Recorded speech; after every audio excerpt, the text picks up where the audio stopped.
Hi there, and welcome to the first ever Ask Daniel episode under the Sleep Coach School podcast name. Nothing has really changed, but the name has changed, and yeah. One thing I want to announce actually before we get started here is that as part of me rebranding from Insomnia Insight to the Sleep Coach School podcast, we will have a weekly co-host, which is Michael Schwartz. He's been on the channel a couple of times. He has been in the field for 30 years. For 30 years, he's been helping people sleep. So he brings a lot of experience, of course. So with that said, we'll get started here. We have 4 emails to go over. And as always, nothing is medical advice on this channel, just general thoughts and comments that I hope will be helpful to anyone that is tuning in. So with that said, I'm very happy to actually start with a very encouraging email. This is from Firas, who's contributed quite a bit here lately, and it is in Swedish, but I think I can translate it pretty well here. Hi Daniel, thanks for all the feedback. It's helped a lot. I've started CBTI about 3 weeks ago, and it feels that I'm on the right track. Yesterday, I fell asleep without problems, slept from about 11:30 till about 7:30. Felt fantastic. I started jogging 35 minutes, 4 to 5 times per week. Just when I wake up, I do that. I've quit thinking that it's dangerous. I don't have any desire, any energy, etc. I've quit thinking that. After I listened to the Ironman story, the one that managed to complete a triathlon without sleeping at all, I was super impressed. And that was really inspiring. And that's why I complement in CBT with more physical activity. And for those of you who are not knowing what he's talking about here, I can't remember. That was a couple of months ago, but what was her name? I think it was Brittany. No, it was something with a B, I believe. But she had a huge event, and she was so worried about not sleeping before a triathlon, like an Ironman triathlon. It's this crazy event. She literally didn't sleep at all the night before, and she completed it and did well, which is amazing. And people may think, why is that a good thing? Well, the good thing is that she didn't cancel it. She proved to herself that even on little sleep, she can do amazing, which makes her fear sleep less. And that's exactly what Firas is talking about here. So he also says, it feels like I've gotten back some control, and it's like 70 up until like 75%, and I can continue as I had before with the CBT in the background. I've even been drinking coffee at 10 p.m. and this hasn't affected me too much. I slept maybe a little later, but not too much. This is good. Coffee is good, especially under Ramadan. I'm going to keep in touch with you, and thanks for your tips and advice, etc. And so, Firas, I want to say you're doing amazing. So glad to hear this. Overall, just keep doing what you're doing, and you'll do really, really well. I think the one I just have this. I can't help but add one little thing here, which is it feels like I've gotten to the control back over sleep. Like that feeling is a good one, but be careful with it. When we start trying to control sleep, that's when we get into trouble. So I would say just be happy. Sleep came to you. If it doesn't come to you one night, no big deal, etc. That's the way. But amazing work, Firas. I'm super happy to be able to share this encouraging story. So with that said, we are going to move along to a follow question from Juro, and I think this is Juro had a question for us on May 3rd, and I answered that. But I think I now understand more of what he was actually asking about. So I think this will be hopefully a better reply, Juro. There was some clarification here in a follow-up email. So that said, let's read this. Juro said 2 days ago, Daniel, hi. I really want to share this with you. As you know, I was having a setback, and my sleep anxiety was fighting together with my sleepiness. So Joe was like both sleepy and had anxiety. It was kind of like those things were kind of fighting each other, and he wasn't getting a good sleep. Well, today my sleep was perfect. Just to show you the path, May 3rd, no sleep until 5 a.m., anxiety with extreme tiredness. May 4th, took a sleeping pill and slept the whole night, but feeling tired during the day though. May 5th, anxiety is totally gone, but full wakefulness during the whole night. May 6th, fell asleep at 11 p.m. and slept till my alarm at 6 a.m. No anxiety at all.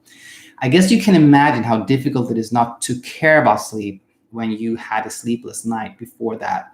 This was super tricky, but I think I managed to identify the tiny things I did that were the signs of me trying to sleep well. For example, I tend to go brush my teeth a couple hours before bed, before I was sleepy, because I didn't want to make myself awake with splashing water on my face. Once I realized that, I decided to brush them only before going to bed, not caring whether it will make me more awake or not.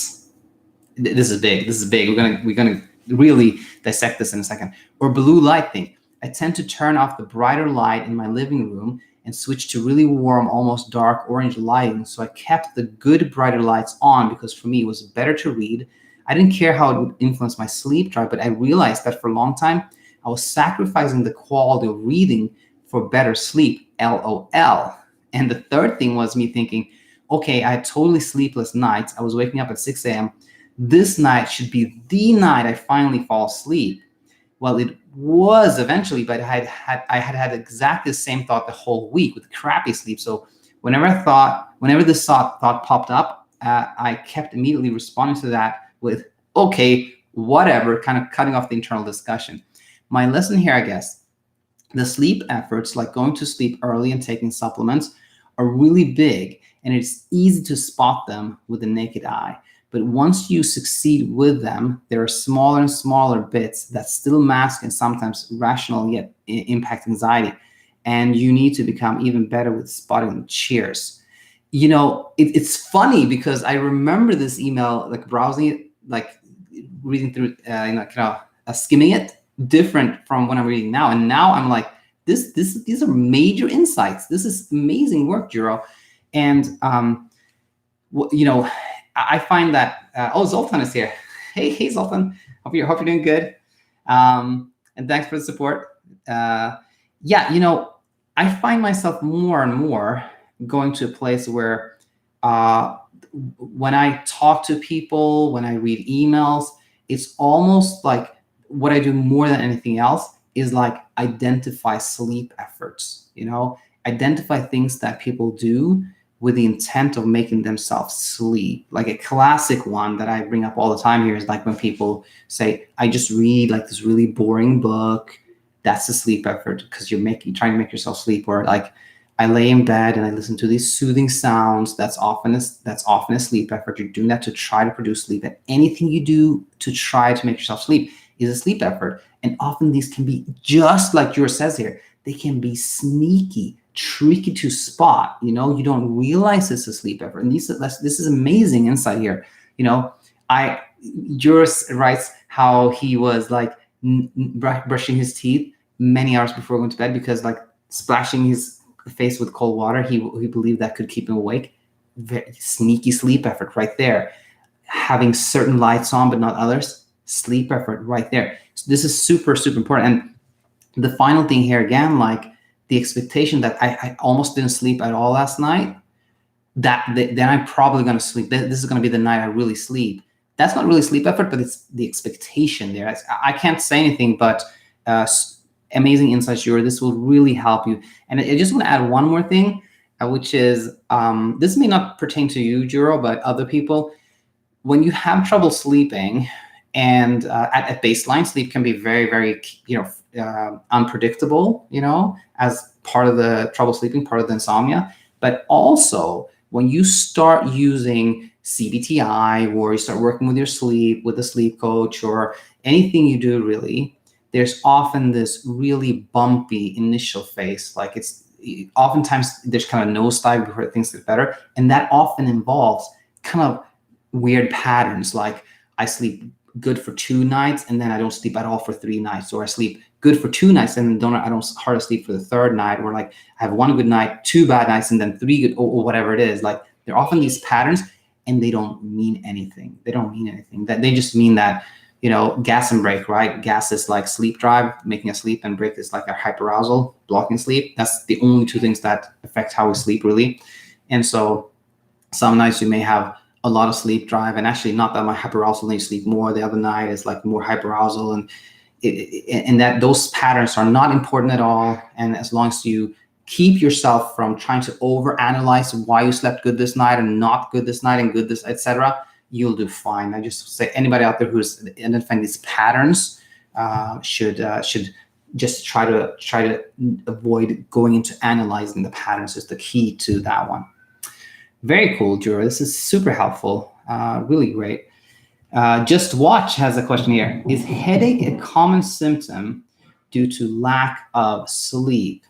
I want to say yes. I think that is a pretty straightforward yes answer there. Both when it comes to lack of sleep, as in like I was super busy this week and I just didn't have enough time to sleep. Many people have headaches, and with insomnia too, like kind of like the constant battling with sleep, thinking, overthinking, definitely see headaches with both those scenarios. Now, Zoltan said, actually, I did have that before when I did not sleep, headaches. There you go. There's an answer. Why do people keep saying screens make it hard to fall asleep, but it honestly helps me sleep? Yeah, this is an important one. I think when it comes to trouble sleeping, from both the perspective of the person that has trouble sleeping and the person trying to help, meaning like the doctor, the nurse, the friend, or whoever it is, both are looking for something that hopefully will help pretty easily. And in going for that light, it's like a low-hanging fruit. Like light, of course, makes us really alert. So if you avoid light, you'll probably sleep better. It's kind of an easy thing to tell somebody, just avoid screens. And it's kind of easy for on the receiving end, like, yeah, if I can avoid screens, I'll probably do better. So it's kind of low-hanging fruit to tell someone. In reality, studies have not shown that it has any significant impact. And here's the important thing, like you say, it actually helps me sleep. And I think for most people, it really helps. Screens really help you sleep because they can help distract you. If you're watching something on Hulu or Netflix, or you're doing something using a screen, and you're not thinking about sleep, that can really, really help. So I think that pretty much sums it up. Yeah. So yeah, cool. Thanks for that, Zoltan. Thanks for all the support. And with that said, we're going to move to a question from Alina. Here it is. Yep, here it is. And it's interesting because Alina sent the question the other day about how when she was going to her husband's parents or in-laws, she wasn't sleeping well in that kind of environment. And as I was reading this, I was thinking, should I go into like anticipatory insomnia, talk about that when you have something big going on or something different and you're not going to sleep well, and talk about that? But I thought, this is probably maybe a one-off. Maybe she goes there twice a year or something, so we don't really need to talk about that. But guess what? That's exactly what we're going to talk about today, because that seems to have become a potential issue here. So let's read this follow-up email from Alina. Hi, Daniel. Just listened to your stream. Thanks a lot for answering my question. You're right. There isn't much I can do, just accept and be prepared to sleep less. And the scenario, again, is that when Alina is with her in-laws, she is kind of in a room and she can't go anywhere because she'll wake people up, and I think she maybe not be able to have lights on, so she's kind of confined into a room for maybe more time than she needs to spend in bed. So that's kind of the circumstance there. I guess next time I will make sure I take headphones with me and download some audiobook. Haha. I think that sounds good. I also tried mindfulness, and this is one of the things I talked about that it's probably tricky in this situation. I immediately ditched that strategy as it put too much attention to sleeplessness. Absolutely. Next week, we're going to visit them again, so I will have plenty of time to exercise acceptance.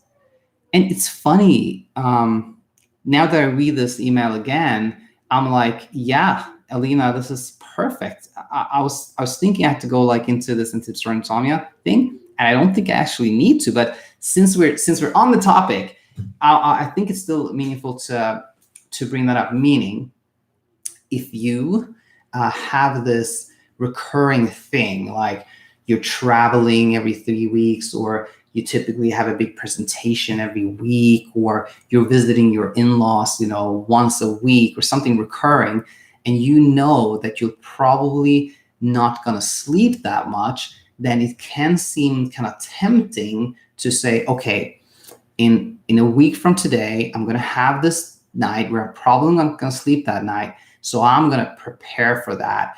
I'm going to do this and this and that so I get to sleep that night. I'm going to go to bed early. I'm going to exhaust myself during the day, and I'm going to take some melatonin or whatever it is. And the problem with that is, well, we know, anybody who follows this channel knows that you cannot force yourself to sleep. You cannot make sleep happen. Sleep is a passive process. It happens when we are sleepy and we're not trying to sleep. We're not kind of blocking sleep by like thinking about it and trying, etc. When you start preparing for, insomnia that you think is going to happen, then you're building up even more pressure, because now you're really thinking about that night, and you're preparing for it, you're thinking about it, you're trying to control it. That is the opposite of what's helpful. So even if it's tempting, because you're gonna have trouble sleeping in a week from today, you can't do anything to make yourself sleep that night. And the more you kind of plan and prepare for it, the worse it gets. Now, in Alina's situation, I think that's perfect. Just like, I'm going to bring an audiobook and enjoy an audiobook. That is perfect. But again, doing things to kind of produce sleep ahead of time is not helpful.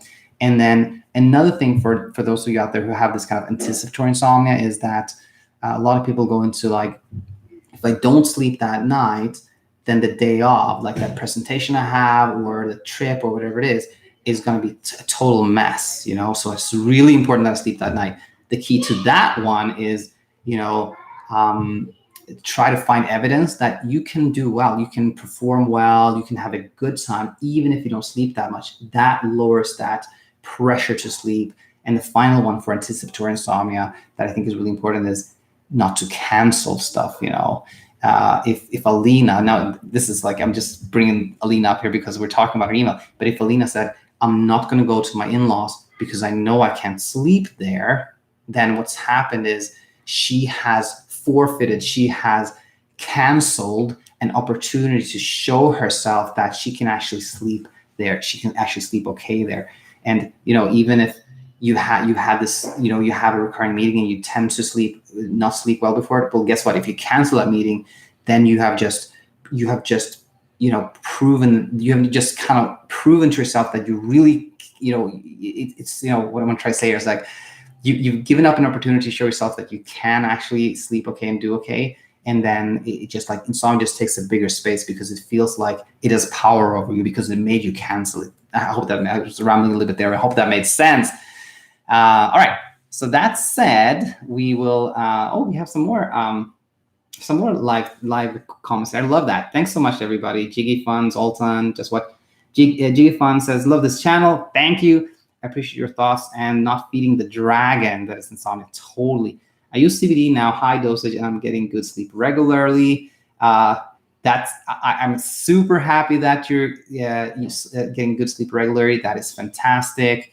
I want to say for anyone that is, using CBD, THC, supplements, whatever it is, and sleeping good, always remember that nothing can make you sleep. CBD cannot produce sleep. If you give a ton of people CBD and they all have trouble sleeping, some of them will sleep better, some of them won't. Like, it's not like it can make you sleep, but yeah, it can. If you do anything that's enjoyable, like this makes me feel good, I like the feeling, I like this music, I like this book, you feel like good, that is perfect. But when somebody starts thinking like, this is making me sleep, I can't sleep without it, that's slippery slope, because then you're kind of like reducing your sleep confidence. You're starting not to believe that you can sleep on your own. And then when that, for example, I'm just going to use the example of CBD here. If you usually take CBD and then you don't sleep on that, you're like, oh my God, the CBD isn't working. So just keep that one in mind. That's an important one. Zoltan, I remember also when I was younger, I drank lots of coffee to stay up all night with friends, but despite what others say, no matter how much coffee I drank, I was still drowsy. So this is another super common one that I hear all the time in clinic. I swear, like half of my patients or half people I interact with say that coffee has no effect on them, and the other half maybe that it keeps them away. I don't know, but it's almost like a myth that coffee prevents you from sleeping. So many people say like, I can drink coffee at like 10 p.m. and it doesn't affect me. So I don't know why it is so widespread that we think that coffee definitely is going to cause you to have trouble sleeping. And like, it's the first thing people hear is like, ditch the coffee. And staying on that topic, You may say, well, I've stopped drinking coffee and nothing has really changed, but I still don't really want to go back to drinking coffee because, I just want to kind of play it safe. I really don't think that's a good strategy. Because it's a sleep effort. Like, you're avoiding coffee to try to produce sleep. And whenever we try to produce sleep, that doesn't work. But also, it's like giving in. It's kind of like insomnia is already taking a part of your life, taking some space in your life. You're thinking about it, etc. Right? And then you say, now I'm going to stop drinking coffee because I can't sleep. Then it's like insomnia is taken something from you that you enjoy, right? And it's like the Cookie Monster. It never stops. You give it one cookie, it wants 5, And so somebody says, oh, stop drinking coffee, and then you still can't sleep. Well, now what am I going to give up now? And now I'm going to stop seeing friends in the evening, and now I'm going to give up this other thing. So coffee is your friend. Coffee is totally your friend. Yes, if you have noticed that when you drink coffee, that one time you drank a lot of coffee, you didn't sleep much. True, of course that can happen. But I've never seen anybody that had like ongoing, like weeks, months of trouble sleeping, and coffee was the culprit. No, coffee isn't the culprit. In fact, having coffee in the morning, that refreshing, you enjoy it, totally fine. I don't know where all these myths come from, Zoltan. I really don't know. But I think, again, it's because people want to have something tangible they can do. And those people that want to help want to have something tangible to say, something easy, executable. So I think a lot of these myths come from it. And by the way, before we go into our last email, I can't believe I haven't done this episode yet, but I've thought about it a lot to do a separate episode just talking about like remedies for the common cold. Why are there like a million things we hear that we should do to prevent a cold, or when we have a cold, like, you should do garlic. No, you should do like chamomile tea. No, you should have a little bit of lemon with this other thing. Like, and why are there like a million things people say you should do, all these like home remedies? Because none of them actually work. Because guess what? If one of them worked, everybody would be doing that thing and we wouldn't have colds. Same thing with trouble sleeping. There are 1.5 million things people say you should do because none of them actually work. That's the thing with those things. All right, so we have a really important email, I believe, from Jane here. Let's see here. This is someone whose name is actually not Jane, but it's someone who wanted me not to use the real name. So anybody out there that has a question and you don't want me to use your name, then just let me know. I'll use Jane or Joe or whatnot. And so let's read this. A lot for us to learn here, and lots that I hope will help Jane here. Hi, Daniel. I apologize in advance for the length of this email. It's actually not that long, but I want to give you my background. About 4 years ago, I started having insomnia. I was always a very good sleeper, except for nights when I was very excited about something the next day. That sounds like me, by the way. The insomnia started when I was going through a very stressful period in my life, and then just continued. For a couple of years, I would have good spells and bad spells. And then about 1.5 years ago, I got much, much worse. I became pretty much dependent on sleeping pills, natural and prescription, until last summer. They weren't working either. So last August, I went cold turkey, went off all pills. Since then, it was up and down, but mostly down. Would have some good nights, but mostly around 5 hours. And then in February, it got even worse, averaging 3 to 4 hours, which led me to seek the help of a sleep therapist and start a CBTI program. I was very hopeful. So before we read on, so far, this is a very, very, it's like a classic story that we hear all the time on the channel. Somebody who slept well, this is a stressful period, and then you have trouble sleeping, and then that just keeps going on. It's like if somebody, sometimes I do this 3P model that is really good at explaining why we have long, like ongoing insomnia. In the last episode, that will be Ask Daniel number 41. I go over that in detail as a response to a question from Alak. So if you want to hear that one, if you want to hear more about the 3P model, you can check that latest Ask Daniel episode where we have that. Okay, so far a very common scenario here, and then Jane goes on to see a sleep therapist, and then she goes as follows. It's hard. My sleep window was 5 hours, so that means she was told to spend only 5 hours in bed, and I had some brutal nights with no sleep at all. But then a good 5 days of filling my sleep window, sleeping about 5 hours. I have a very strong brain, and I know it's been working against me at times. I stay up till 1 and then get up at 6. The evenings are brutal, basically getting whiplash from my head bobbing so severely. Then I get into bed and boom, I'm awake. I know I have conditioned arousal. That means when someone goes to bed and they are so used to, they have so much sleeplessness in bed that just going to bed kind of awakes you. I try very hard to follow the program as perfectly as I can. My therapist recommended doing meditation or sleep breathing in bed. But like you always say, if you're doing something just to sleep, to make yourself sleep, it will work against you. I'm trying to stay positive, and sometimes I am. I know I have learned to cope better even on 3 to 4 hours of sleep. But then last week, I had a bad spell and just crashed and burned and had a meltdown from being so incredibly exhausted. My husband is very supportive, but last week, when I couldn't fall asleep right away and get up after 20 minutes, he just said that I was conditioning myself now to have to get up and not fall asleep right away. My sister said that I'm such a rule follower that maybe I'm just putting so much pressure on myself to do this perfectly. I think that's a big one. We're going to get to that in a second. I'm trying to get to the acceptance and giving up one night so that maybe next night will be better. Last night, I didn't fall asleep until 4 a.m., getting up 3 times before finally falling asleep, and then still get up at 6:15. I really wanted to turn my alarm off and just get a few more hours, but thought it better not, because if I don't follow the program perfectly, it won't work. And then where will I be? ? Anyway, sorry for the long email. I worry that all the rules are working against me. The sleep diary, always having to track my sleep, having to get up after 15 to 20 minutes, etc., might be adding to the insomnia. Then today I listened to your YouTube channel, and what you said made so much sense. I talked yesterday about how traditional CBTI has, in my opinion, some problems. I have definitely benefited from not allowing myself to lie in bed for hours and hours if I haven't slept.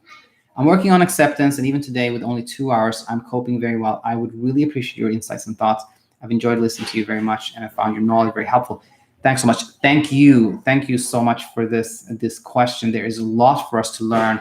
And by the way, somebody else sent a very similar question, in a sense, somebody who tried CBTI and it didn't really help them, right? So I think we are onto something here. We are onto something here. There are problems with CBTI, and I think this is very helpful for us to know, so we can come up with something better, something even better. And by the way, it's funny. I read this book called The Effortless Sleep Method, which I have behind me somewhere. Here it is. I read this maybe 2 years ago, and more I'm seeing how my own kind of practice style and philosophy is more and more going in this direction. Sasha Stevens, she says, yes, kind of her first promise is spend less time in bed, but she says not, it doesn't have to be anything extreme, just a little bit. And I think this is an amazing book for everyone out there. All right, so that said, I've written down some things that I really wanted to comment on here. Firstly, I want to say, it sounds like you connected with the sleep therapist when things were kind of like really, really bad. You were sleeping very little and you were kind of in desperate straits. And it's understandable that you take action when you really, really need to, but it is a very hard thing to do, to start a program when you're in a desperate situation. When you're kind of desperate, then almost anything you do worsens it, because your brain is going like, oh, I'm trying this, it's not working. I'm gonna try this other thing. No, it's not working. Oh, now I'm going to CBT. Is it working? Is it working? Your brain's so it's so hyper focused on like fixing a thing that it's very hard to start there. So I think that was not working in your favor, Jane. So I just, that's just a teaching point for anyone out there, that if you're super desperate, actually, if you can, it's better to kind of like not do anything. And then when you're kind of more towards the baseline in terms of your trouble sleeping, that's a better time to start a program, All right. So the other things I wanted to write down is, that things I wrote down were this 5-hour sleep window.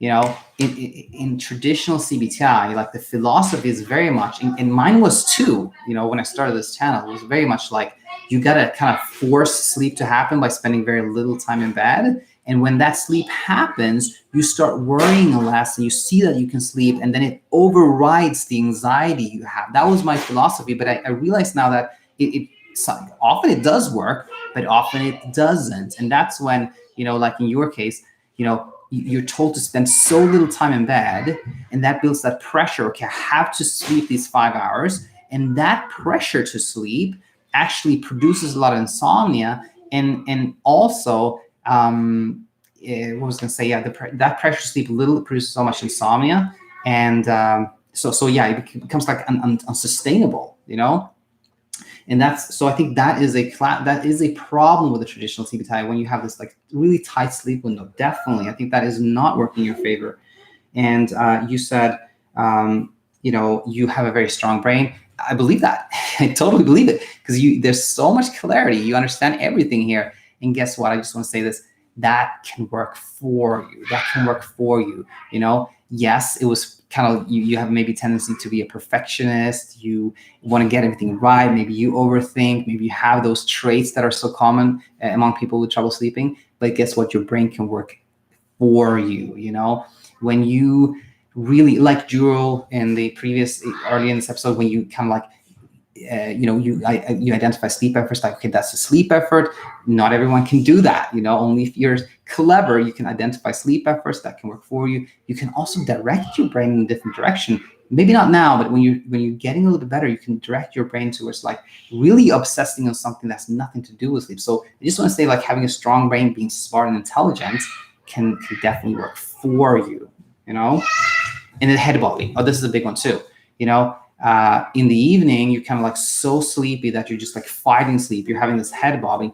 And guess what? I think that is a big problem for sure, because those micro sleeps, they add up, they add up. And then they, in addition to the conditional arousal, the fact that you had some micro sleep adds up and you just can't sleep. And oftentimes people underestimate, people say, I'm just nodding off for a few seconds here or there. Guess what? It could be more. Yeah, it wouldn't surprise me at all if you tell me, my husband tells me that sometimes I sleep for like 10 minutes or 20 minutes. That would not surprise me if you told me that. So I think that's the problem. And we'll get to what I think could be a better option there. Your sister says I'm a rule follower. I think that is, again, a problem with traditional CBTI. There's all these rules. And actually, let's talk about the next thing I said here. You're told to track your sleep, keep a sleep diary, get out of bed after 15 to 20 minutes if you haven't slept. All these rules, right? And that, again, has this, that implies that you can control sleep if you get everything right. It's almost like sleep hygiene. Sleep hygiene is so unhelpful because of this like laundry list. Get all these things right and you'll sleep more, implying controllability, etc., which is not helpful at all. And traditional CBTI can be just like that with all these rules. So I think you're definitely onto something here. So what to do? Well, firstly, I want to say what you wrote about acceptance, and you're still here. You're getting this email. That means you haven't given up. You still have a hope. You're working on acceptance. Those are amazing things. And now, so more practically, what to do here? I think here's my opinion. I think it is much better to have some type of sleep window, like get up in the morning. I believe that's important. But go to bed, like give yourself a sleep window of like 7 hours, or maybe even better, this one that you say, I'm gonna get up at 6, but after 10 p.m. I'm just gonna stop checking what time it is. After 10 p.m. I'm still gonna do things I enjoy. I'm gonna read a book I enjoy, an audiobook, or be on a screen, as long as you can't see what time it is, right? Do something you enjoy after 10 p.m. If I feel sleepy, I go to bed. If I don't feel sleepy, I do something. I keep doing something I enjoy, right? And that has like multiple benefits. One benefit is that you have less of this head bobbing, right? Because you're now, if you feel sleepy, you can go to bed. You don't have to force yourself to sleep. That's another one I said right there. You don't have this pressure to like stay up until this time. That's a good one. You lose track of time. That's super important. You don't know what time it is. All those things are really good if you have this kind of like, open-ended sleep window, if you will. Like you stop checking the time, let's say at 10, and then you still get up at 6. That's a really good one. And the other one is like, so what if I can't fall asleep? Should I still get out of bed in 15 minutes? I think that recommendation is really unhelpful, because it makes you check the time, which is not good at all. It makes you check like, it's been 10 minutes, I should still stay. Oh, now it's 12 minutes, I should still stay. Oh, now it's 15 minutes, now I should get up, right? That completely makes you focus on sleep when you want to go in the complete opposite direction. So I think a much better thing is doing this. If you are in bed and you're not sleeping, whether it's when you went to bed or when you woke up from sleep, then try to adjust take a mental journey. Think of something that's kind of pleasant and nice. And if that comes easy to you, just stay in bed. You're probably going to drift off. If that doesn't come too easily, if you're kind of frustrated and annoyed, then you can actually stay in bed and read something you enjoy, or leave the bed and do something that is enjoyable or at least neutral, like, doing some laundry, getting something done. So I think that, that what I just talked about is like really a better approach than this kind of cut and dry traditional rule-based CBTI. And as I mentioned, there was somebody else with a very similar question. So I'm going to answer that Saturday together with our co-host, Coach Michael, who's going to be joining us once a week, and we'll get his take. And I think I learned a lot from him, and I think he is like, he really has figured out this like timelessness thing. That's like his thing. All right, so we have some live questions. Love it. Thanks everyone for Evan, Epic Gamer, everybody. Thanks for your comments. Zoltan says, I'm too lazy to try too many remedies at night. That I think works in your favor. Eventually I fall asleep. Even on some rough nights, I'm starting to accept that one night of no sleep is no biggie. That's a huge one. Zoltan. I think you're onto something big here, Zoltan. You're going to do really well if you're not already doing that. AA says this. I have a question. I have general anxiety disorder. What can I do to help me sleep? I've tried everything under the sun to help me sleep, but nothing works. AA, this is a very, very common question. And when I hear, and you feel free to comment here if you're with us live, when you say I've tried everything, my mind goes to like, you've probably tried like going to bed at the same time, keeping everything cool, keeping it dark, melatonin supplements, medication, CBD, night lights, all that stuff. Like, and the reality is that none of that actually works. That doesn't work. None of that does work. None of that can make you sleep. The only thing that can make you sleep is your own body's need for sleep, what we call a sleep drive, or kind of being sleepy, in other words.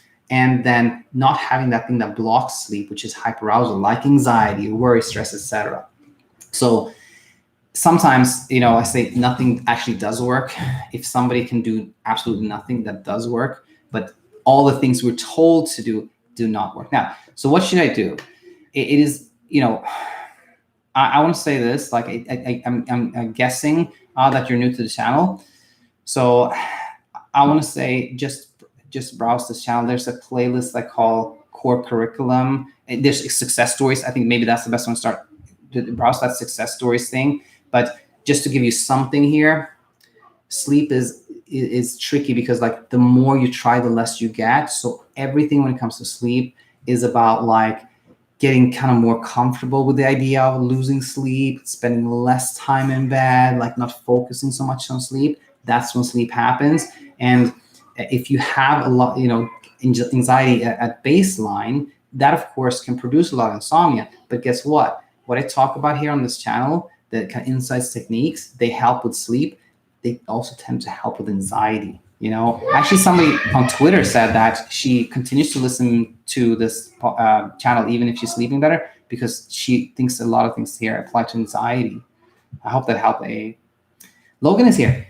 LOL, I went to my doctor and it turns out I haven't been eating enough at all, and he said that could be contributing to my sleep issues. Okay, I'm guessing the LOL comes before because again, like there's all those ideas out there about how like if you're not eating enough, you're not going to be able to sleep, or if you eat too much, you're not going to be able to sleep. All these ideas. If you exercise too much, exercise too little, if you do like, sleep is simple, everyone. Sleep is simple. And I wish one day, I hope that every single doctor knows this and like, is educated on this. Zoltan said, I saw some older videos of you, Daniel, on CBS. Are you a celebrity? No, not at all. That's funny. I used to work in this hospital in the Bronx, New York, and they had like a media team that got us interviews sometimes with kind of local news channels. So I was on a couple of times there. So I wish I could say that, but I'm not. But yeah, that's it. That was all the questions here. So thanks so much, everyone, for sending questions. And by the way, If anybody has a question, please send it to Daniel@insomniainsight.co. That works. Daniel@insomniainsight.co, or the new one, which is going to be Daniel@thesleepcoachschool.com with an M. That also works. So I want to thank everyone. I'll be back Saturday, but maybe it'll be live or maybe it'll be recorded. But if not, I'll be back live again on Monday night. So thanks, everyone. Cheers. Bye-bye.